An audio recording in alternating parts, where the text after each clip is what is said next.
Selamat datang di channel Pemuja Malam. Jangan lupa like, share, and subscribe ya. Terima kasih.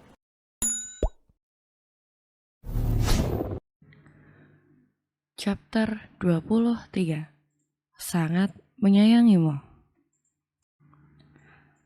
Kabar Mona yang menyebarkan berita bohong tentang Dea ternyata terdengar juga hingga ke telinga Silvana. Sama halnya dengan Arden, dia juga merasa meradang. Mona mengatakan pada semua orang jika Dealah yang sudah menggoda Arden, menggunakan tubuhnya. Sebelum masuk ke perusahaan Harwell, Dea memanglah seorang wanita penggoda. Astaga, wanita ini benar-benar tidak tahu malu. Geram Silvana. Dia yang memasarkan tubuhnya sendiri pada sembarang orang kini malah menilai menantuku sembarangan. Siang menjelang sore kala itu, Silvana tidak jadi beristirahat. Dia langsung pergi kembali menemui teman-temannya yang masih berkumpul di salah satu kafe. Datang ke sana dengan rahangnya yang mengeras, menatap Laila yang sedang tertawa. Laila, pergi Silvana, suaranya yang menggema membuat semua orang langsung menatap ke arahnya. Laila bahkan sampai tersedak air liurnya sendiri. Apa-apaan anak sundalmu itu? Berani-beraninya dia menyebar berita bohong tentang menantuku. Hardik Silvana. Dia berdiri tepat di hadapan Laila yang tengah duduk. Dan mendengar anaknya dikatai sundal membuat Laila pun meradang juga. Dia bangkit dan melenggangkan kedua tangan di pinggang. Membalas tatapan Silvana tak kalah tajam. Apa maksudmu? Sembarangan menyebut anak wanita sundal. Lihat ini, apa yang dia sebarkan di perusahaanku. Silvana menunjukkan beberapa barang bukti yang dia bawa. Bukan hanya Laila, bahkan temannya yang lain pun juga ikut melihat. Bukti chat Mona saat meminta seorang karyawan Harwell untuk menyebar berita bohong itu. Astaga, murahan sekali caranya. Kenapa anakmu jadi licik begini? Apa karena dia tidak jadi menikah dengan Arden? Teman-teman Silvana mulai bersuara, membuat Laila terpojok. Karena sungguh, Laila juga tidak tahu jika Mona berbuat seperti itu. Setelah Silvana dan Dea pergi tadi, tak lama kemudian Mona juga pergi meninggalkan perkumpulan ini. Lihat kan, mau mengelak apa lagi kamu, hah? Bentak Silvana pula, dia paling suka keributan seperti ini. Silvana akan berada di barisan paling depan untuk melindungi seluruh keluarganya.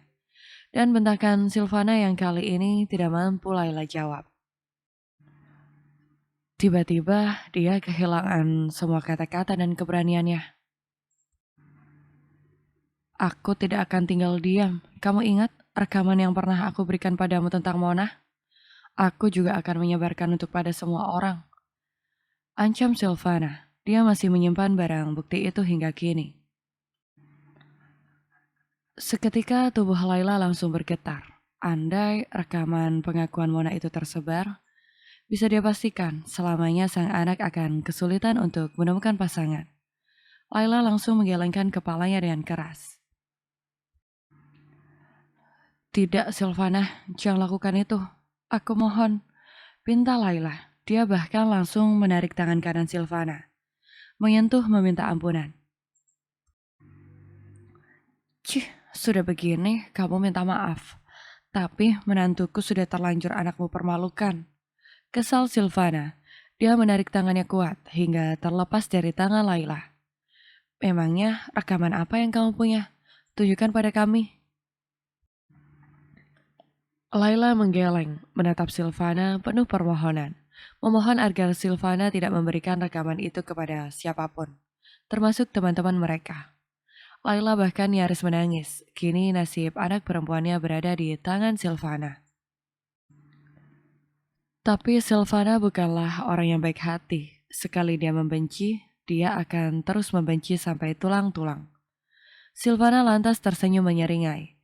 Dia mengambil sesuatu di dalam tasnya untuk membalas. Sementara Laila terus menggeleng, memohon melalui tatapan nanar. Tanpa belas kasih sedikit pun, Silvana langsung memutar rekaman yang dia punya tentang pengakuan Mona. Apa yang kamu dapatkan dari pernikahan ini? Aku sudah tidak virgin, aku hanya butuh status menikah. Setelah jadi janda, aku akan punya harga diri lagi. Semua orang terperangah ketika mendengar penggalan dari rekaman itu. Mereka semua sangat yakin jika kedua suara itu adalah suara milik Arden dan Mona. Dan seketika itu juga tubuh Laila jadi lemas. Kedua kakinya tak mampu lagi berdiri. Dan dia langsung terduduk di kursinya yang tadi. Melihat Laila yang tak berdaya dan dia berhasil membalaskan perbuatan Mona, membuat Silvana tersenyum miring.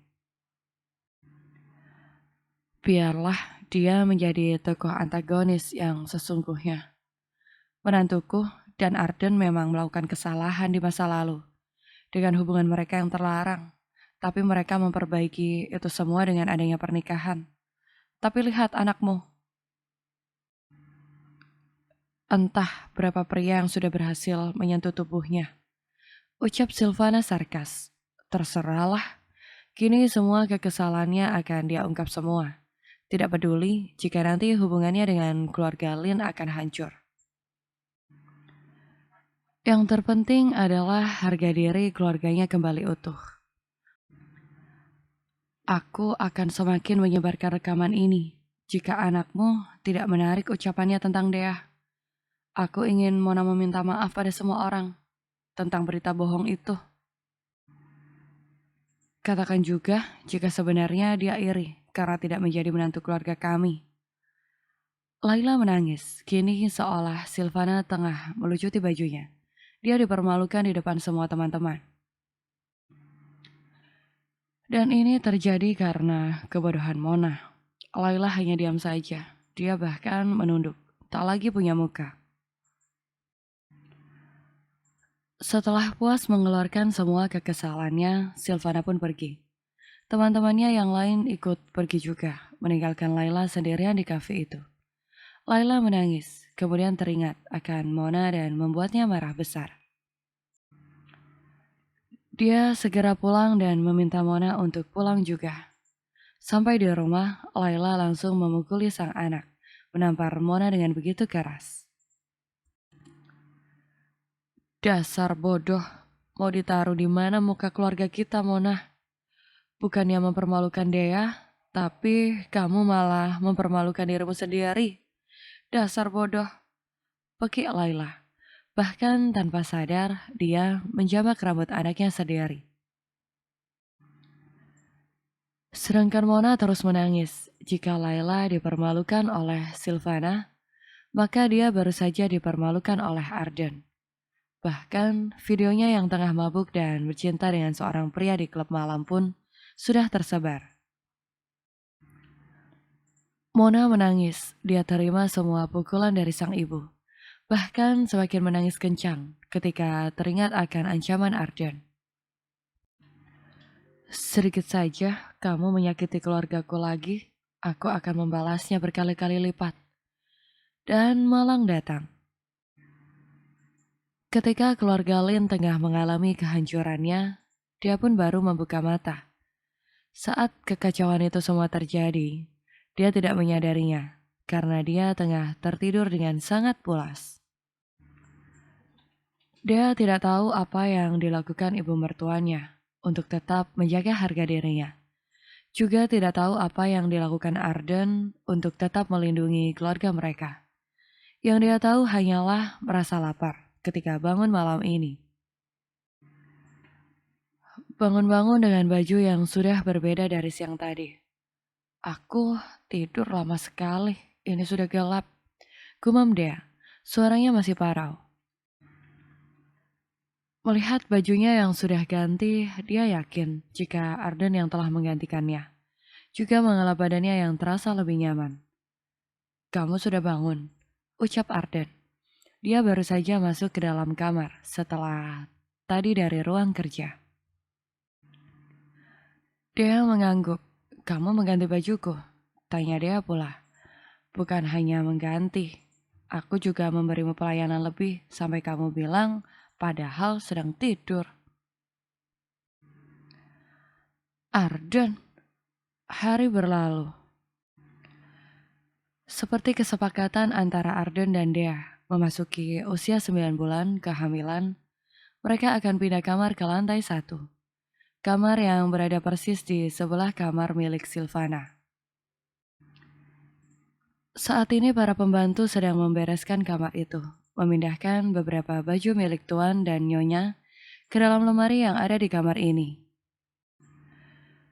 Sementara Arden, Dea, dan Silvana yang juga ada di sana memilih duduk di sofa. Arneta dan Arsila sudah pergi kuliah. Deh, kamu tidak ingin memanggil kedua orang tuamu untuk datang ke sini? Tanya Silvana. Mengingat sang menantu yang akan segera melahirkan, dia jadi teringat akan kedua orang tua Dea.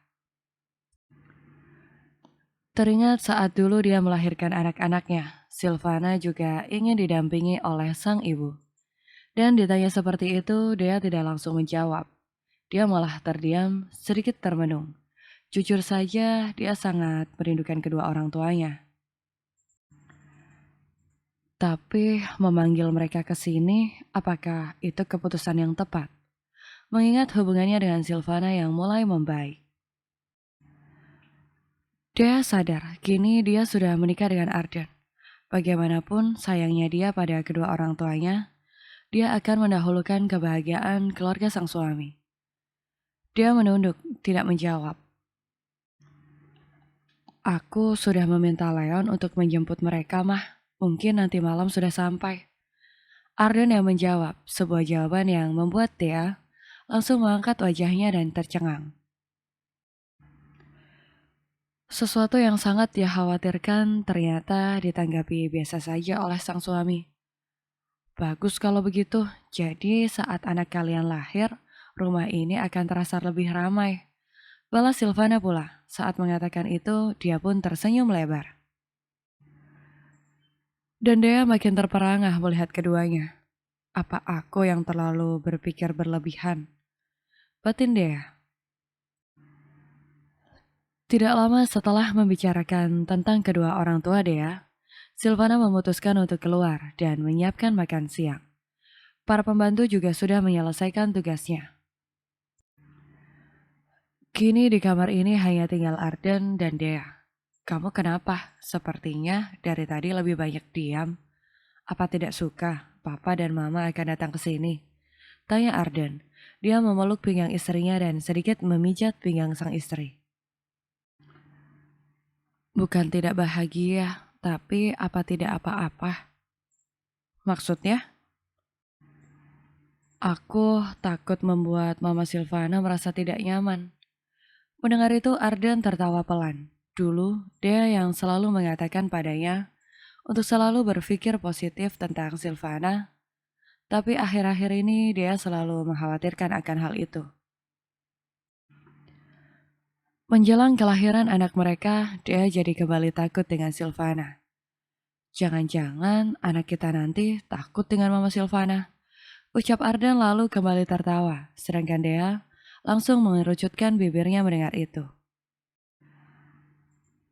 Kamu terlalu banyak berpikir sayang, Mama sudah berubah, dia sangat menyayangi kamu. Terang Arden. Satu tangannya yang tadi memijat pinggang Dea, kini naik untuk mengelus puncak kepala sang istri. Arden tahu apa yang sudah dilakukan oleh Silvana pada Mora dan ibunya. Awalnya dia juga terkejut, namun akhirnya merasa bahagia. Karena Silvana benar-benar menyayangi dia dengan tulus. Jangan terlalu banyak berpikir yang tidak-tidak, pikirkan saja tentang anak kita. Pikirkan jika bukan hanya kita yang ingin menemui dia. Tapi dia juga sudah tidak sabar untuk bertemu dengan kita. Arden mengelus perut istrinya. Nanti Dea dan anaknya akan berjuang bersama. Arden sungguh tak kuasa ketika menyadari itu. Sebenarnya di sini yang paling lemah adalah Arden. Tapi dia selalu mencoba kuat. Tidak ingin membuat dia semakin takut. Bersambung.